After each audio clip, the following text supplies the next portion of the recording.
Dalam dunia perniagaan yang berubah dengan pantas ini, kita sering mendengar tentang syarikat-syarikat baharu yang meningkat naik dan mencipta nama dalam sekelip mata. Tapi dalam kesibukan meraihkan kejayaan mereka, kita sering terlupa tentang kisah syarikat-syarikat gergasi yang pernah menguasai industri masing-masing, tetapi akhirnya tumbang dan hilang di telan zaman. Ya kawan-kawan, dalam dunia perniagaan, kegagalan beradaptasi dengan perubahan teknologi dan trend pasaran boleh membawa kepada kehancuran.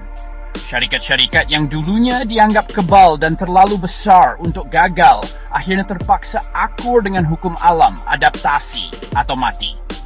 Jadi, hari ini kita akan menyelami kisah kejatuhan 5 syarikat gergasi: Nokia, BlackBerry, Kodak, Blockbuster, dan Sega.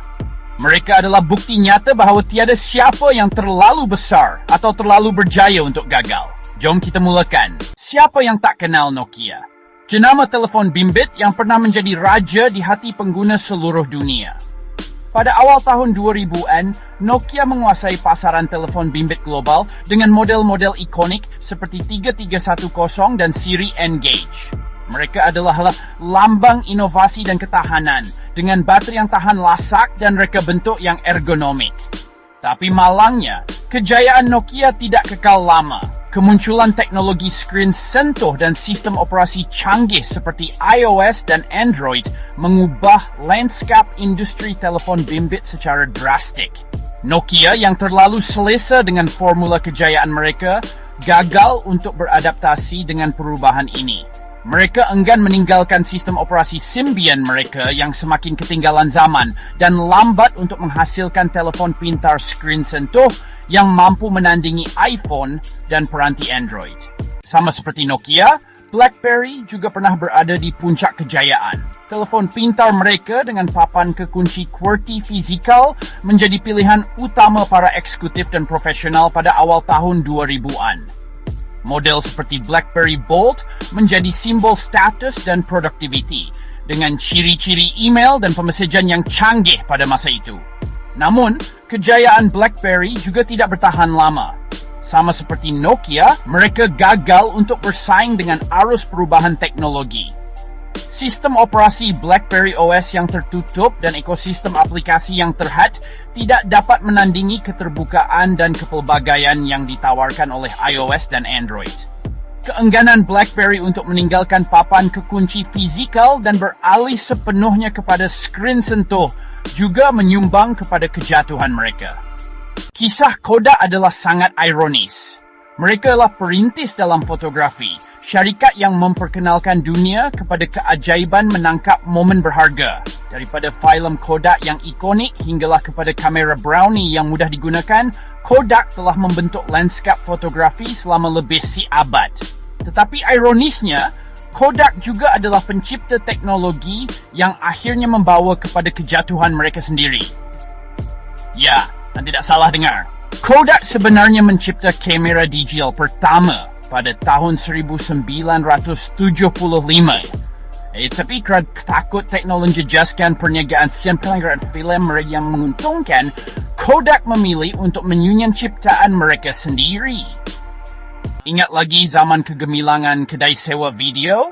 Ketika itu, Blockbuster adalah raja yang tidak dapat ditandingi. Mereka mempunyai ribuan kedai di seluruh dunia, menawarkan pelbagai pilihan film dan permainan video untuk disewa. Hujung minggu tidak lengkap tanpa lawatan ke Blockbuster untuk mencari hiburan. Tetapi kemudian, datanglah satu syarikat kecil bernama Netflix. Netflix menawarkan sesuatu yang baru dan revolusioner. Sewa DVD melalui pos. Tiada lagi perlu bersesak di kedai atau membayar denda lewat. Blockbuster pada mulanya memandang rendah terhadap Netflix, menganggap mereka sebagai yang cerita. Bagi generasi 90-an, Sega adalah nama yang tidak asing lagi. Mereka adalah salah satu pelopor industri permainan video, bersaing sengit dengan Nintendo dan Sony. Konsol seperti Sega Genesis atau Mega Drive mencetuskan fenomena budaya, memperkenalkan dunia kepada karakter-karakter ikonik seperti Sonic the Hedgehog. Namun, persaingan sengit dalam industri permainan video akhirnya membawa kepada kejatuhan Sega. Kemunculan Sony PlayStation pada pertengahan 90-an mengubah lanskap industri ini secara drastik. PlayStation menawarkan grafik yang lebih canggih, permainan yang lebih kompleks, dan sokongan pembangun pihak ketiga yang lebih luas. Okey, kawan-kawan, apa yang kita boleh belajar daripada kisah kejatuhan syarikat-syarikat gergasi ini?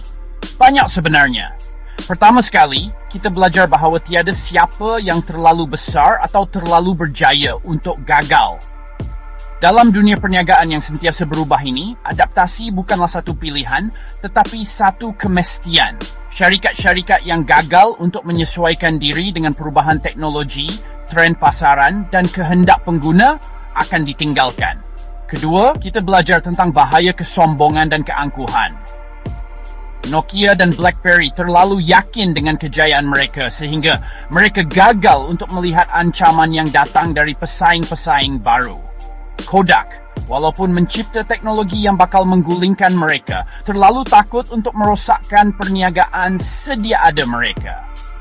Kisah-kisah ini adalah peringatan keras bahawa kejayaan bukanlah satu jaminan.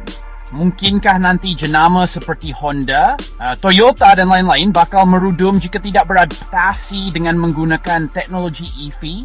Hanya mereka yang sentiasa belajar, berinovasi dan menyesuaikan diri yang akan terus relevan dan berjaya dalam jangka masa panjang.